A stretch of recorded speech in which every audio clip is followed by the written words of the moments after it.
wabarakatuh. Yang saya hormati Bapak Dr. Andes Soeharto MPD selaku PLT Kepala SMK Negeri 1 Kepanjen. Yang saya hormati Bapak Ibu Dewan Guru SMK Negeri 1 Kepanjen yang hadir di ruangan ini maupun yang berada di jalur online. Yang saya cintai, saya banggakan anak-anakku sekalian, seluruh sivitas akademika di SMK Negeri 1 Kepanjen yang juga dimanapun berada. Syukur alhamdulillah, marilah kita senantiasa panjatkan kehadirat Allah Subhanahu wa taala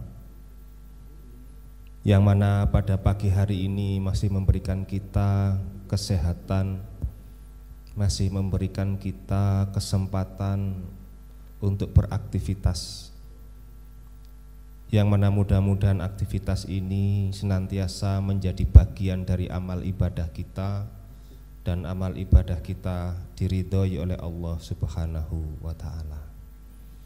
Amin ya rabbal alamin. Assalatu wassalam, semoga tetap tercurahkan kepada junjungan kita Rasulullah Muhammad sallallahu alaihi wasallam. Hadirin dan anak-anakku sekalian, pada kesempatan kali ini tentunya kita bersama-sama berniat menghadiri sebuah kegiatan peringatan Maulid Rasulullah Muhammad sallallahu alaihi wasallam. Oleh karena itu, pada kesempatan kali ini saya akan sekilas kembali untuk mengajak kita semuanya merefleksi diri kita. Ini kan karena terbatas waktu. Kalau biasanya keterbatasan waktu, kalau sekarang ditambah satu, keterbatasan waktu dan kuota. Nah, biasanya kalau Zoom itu yang dikeluhkan adalah kuota ya. Jadi ceramahnya juga terbatas waktu dan kuota. Apalagi kalau Zoom-nya itu juga terbatas waktu. Oleh karena itu, marilah anak-anakku sekalian dan Bapak dan Ibu yang juga menyimak, sekilas kita merefleksi bahwa setiap tahun kita memperingati Maulid Rasulullah Muhammad sallallahu alaihi wasallam. Dan mungkin pesan, garis besar pesan yang tersirat di dalamnya itu adalah ya peneladanan kepada beliau. Peringatan Maulid Nabi dimanapun ya ajakannya adalah meneladani beliau. Tetapi kenapa ini harus kita lestarikan? Kenapa ini kemudian harus kita adakan? Anak-anak sekalian, waktu demi waktu, hari demi hari, bulan berganti bulan dan tahun berganti tahun, tantangan kita sebagai generasi muda ini luar biasa. Ketika Rasulullah SAW ini diutus oleh Allah, itu misi utamanya adalah liutammima makarimal akhlak. Innama bu'istu liutammima makarimal akhlak. Sesungguhnya aku diutus ke muka bumi ini liutammima makarimal akhlak, untuk menyempurnakan akhlak. Ya, coba di situ kan tidak menyebarkan Islam begitu saja dulu, tetapi bagian pondasi yang paling utama yang disiarkan Rasulullah SAW adalah bagaimana merubah akhlak. Salah satunya itu. Hadirin sekalian, kita juga harus memahami bahwa di dalam diri Rasulullah ini, yang tentunya beliau sebagai Rasul pilihan daripada Allah, sebagaimana yang kita ketahui bersama dan sudah sering ayat ini disampaikan, laqad kana lakum fi rasulillahi uswatun hasanah. Itu kan ada terusannya, liman kana yarjullaha wal yaumil akhir. Jadi sesungguhnya Rasulullah Muhammad SAW ini sebagai uswah hasanah kita bagi siapa? Bagi orang-orang yang ingin husnul khotimah, orang-orang yang ingin bertemu dengan Allah, orang yang ingin nanti di hari akhir dia mendapatkan sebuah syafaat. Maka Rasulullah ini sebagai uswah hasanahnya. Dan ketika Allah Subhanahu wa taala itu telah memilih Rasulullah sebagai uswah hasanah, maka sudah dipastikan bahwa Rasulullah Muhammad SAW ini sudah teratur secara konsep kehidupannya.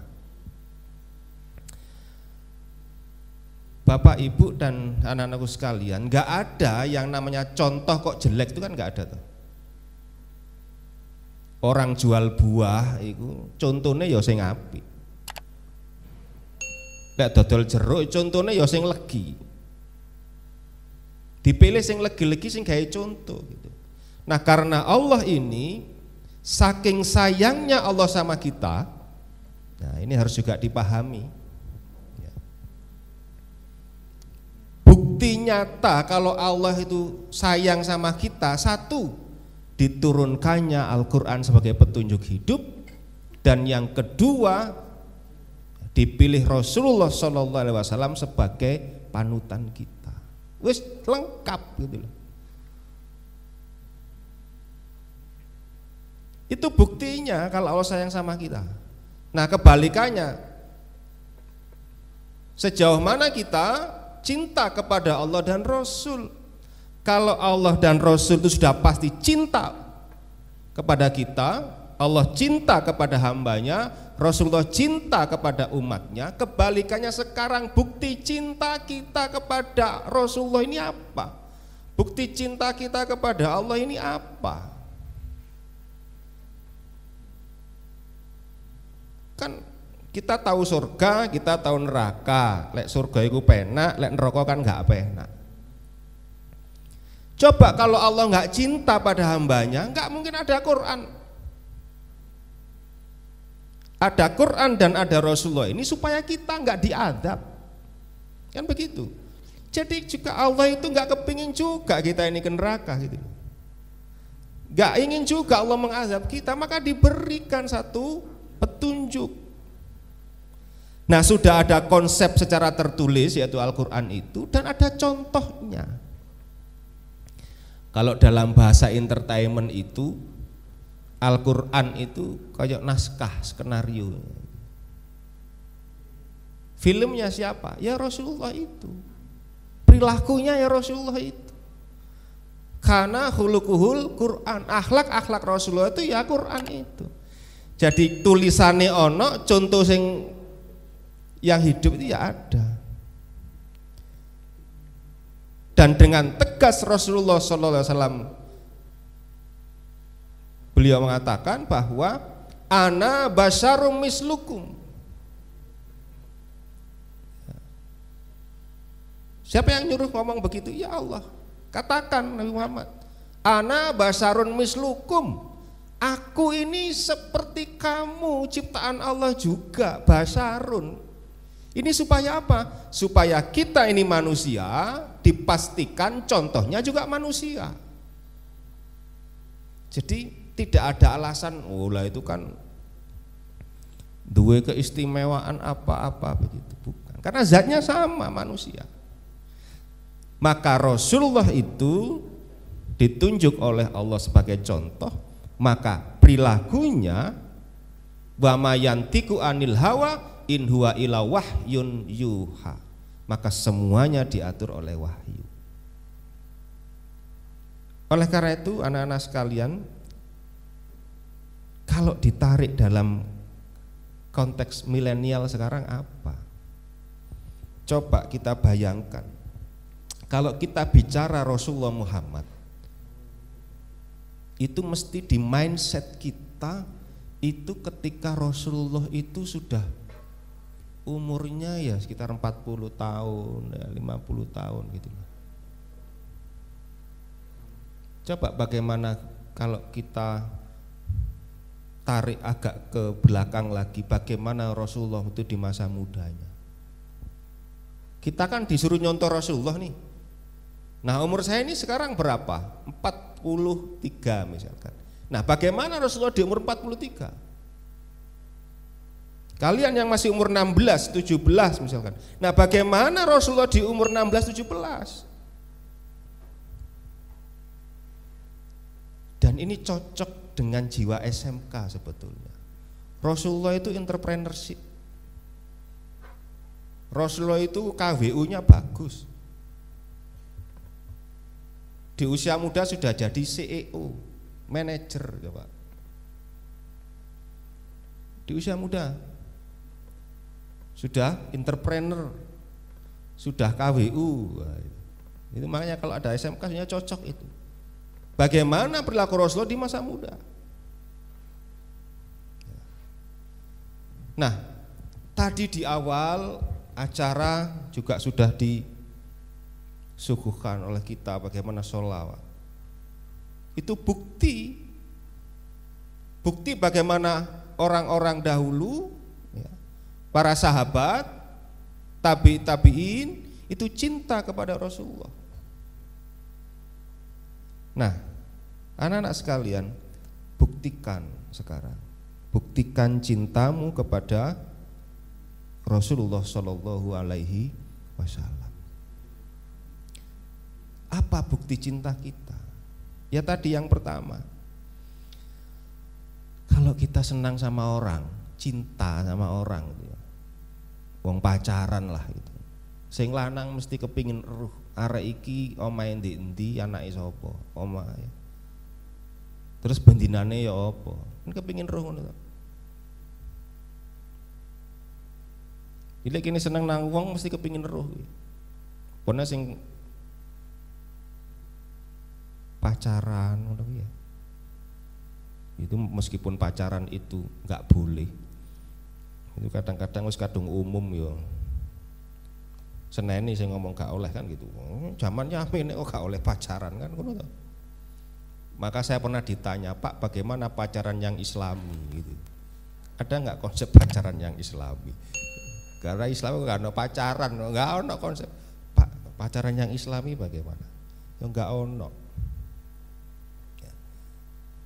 Nah, buktikan cintamu dengan satu, pahami sejarahnya.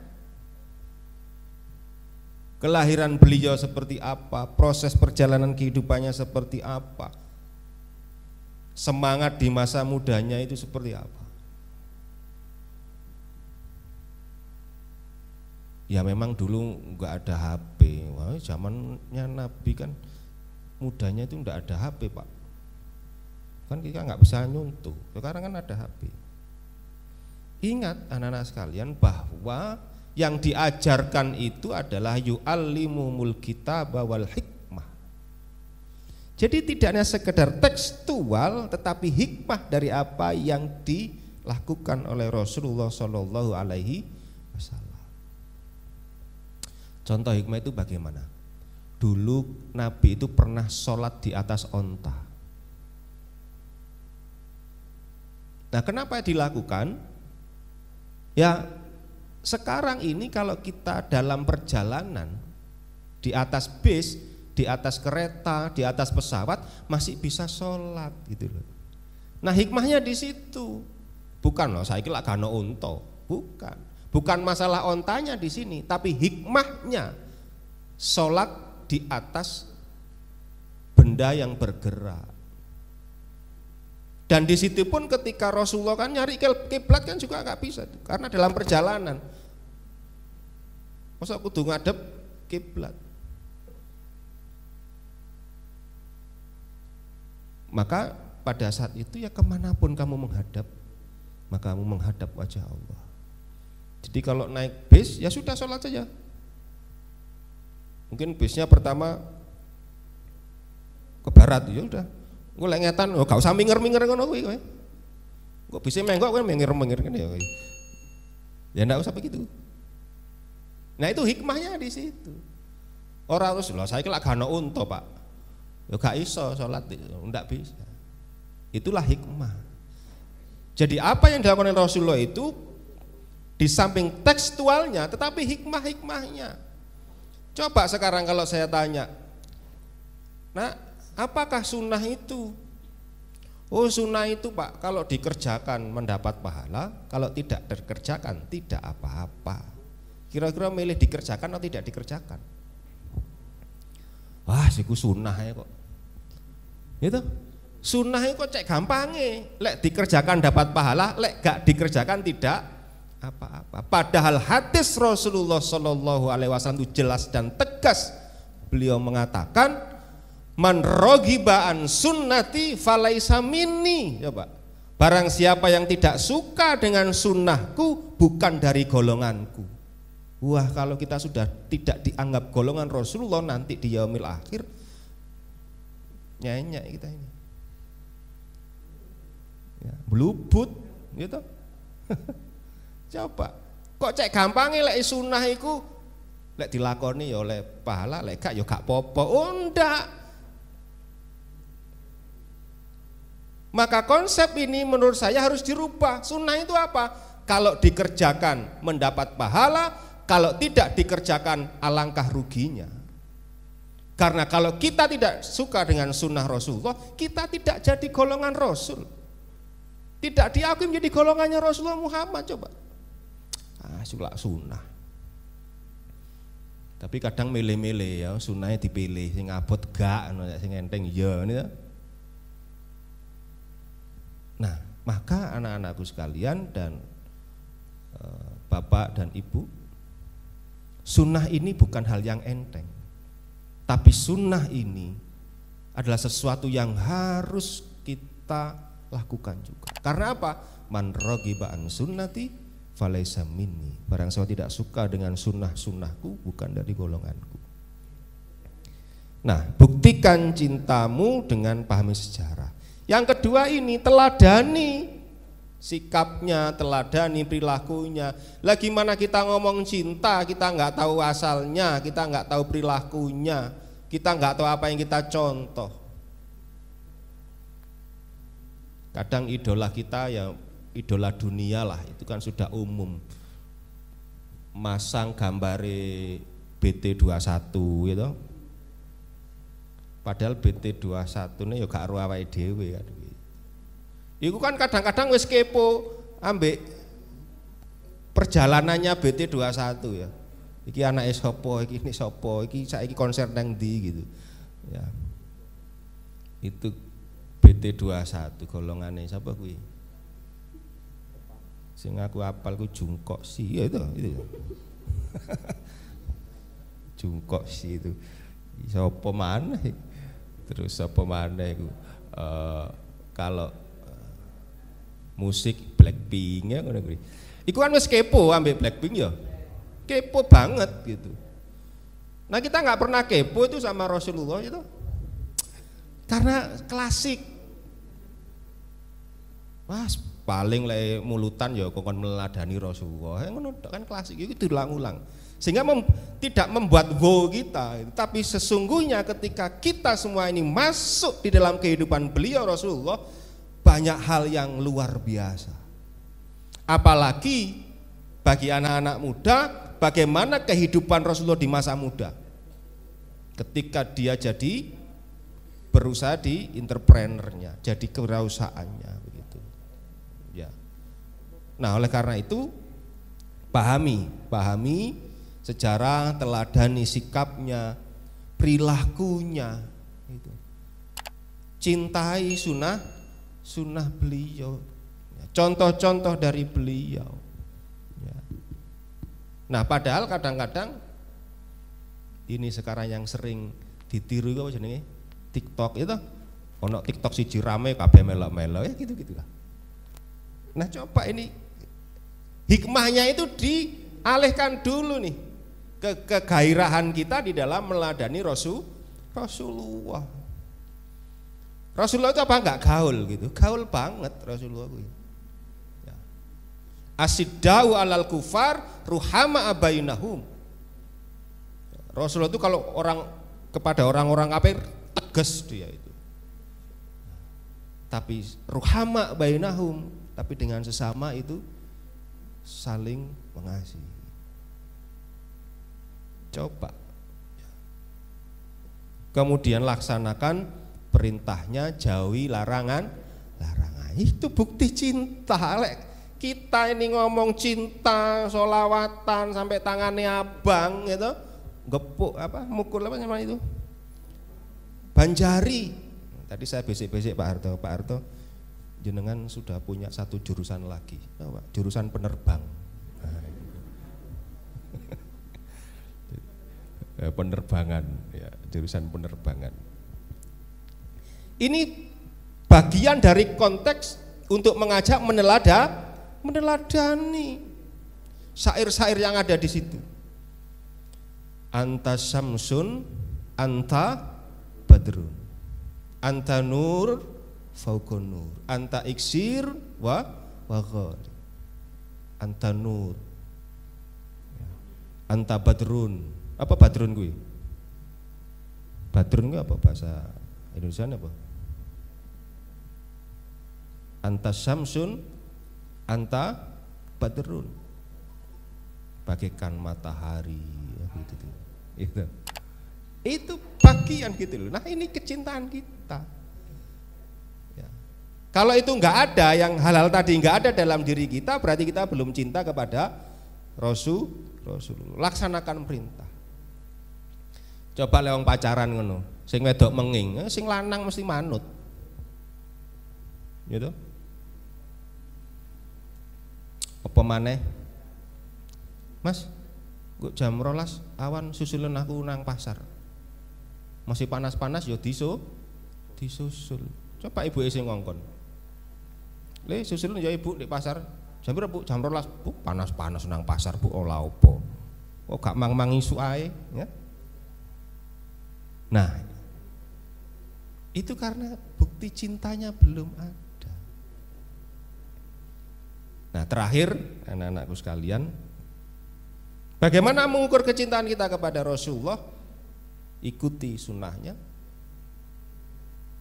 masukkan semangat-semangat di dalam berdakwah dalam diri kita, jauhi larangannya.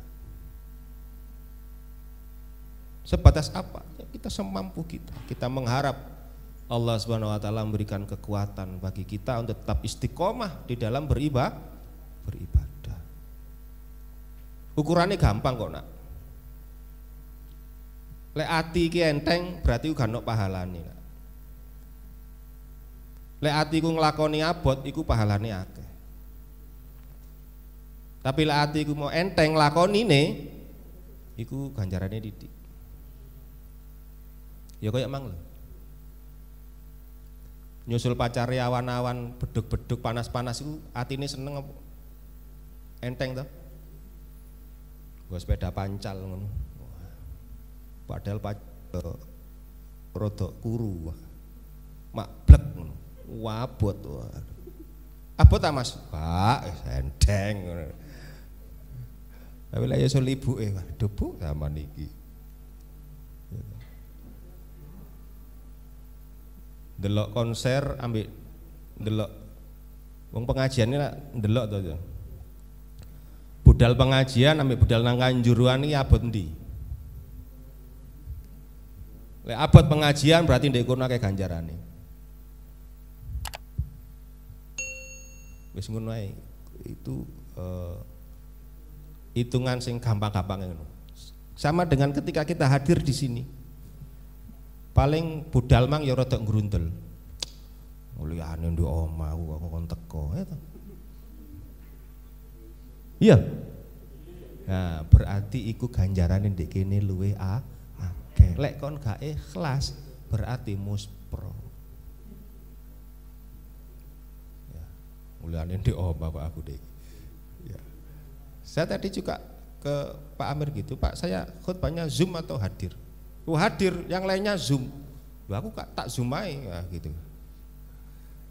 Nah, anak-anakku sekalian, inilah ya Setiap kali peringatan Maulid Nabi, kita recharge kembali, kita cas kembali semangat kita untuk meneladani beliau Rasulullah SAW dengan membuktikan kecintaan kita kepada Rasulullah SAW, dan itu nanti berdampak. Kalau kita keponya sama Blackpink, kita nggak dapat apa-apa, kita malah tekor. Kalau kita kepo sama siapa Indonesia, siapa sekarang yang sing terkenal siapa sekarang? Atau artis-artis idola kita lah, ya nggak apa-apa dalam konteks dunia, senangan kita. Tetapi jangan sampai itu kemudian tidak kita bawa untuk menyenangi, untuk mencintai Rasulullah Shallallahu Alaihi Wasallam. Ya. Kadang di kamar anak saya itu ya ono fotone artis-artis itu, tak takoni lah fotone bapakmu ndi nduk ngono. Sing nyangoni aku, ya, sing nyekolahno aku, kok fotone wong liya sing kok templekno.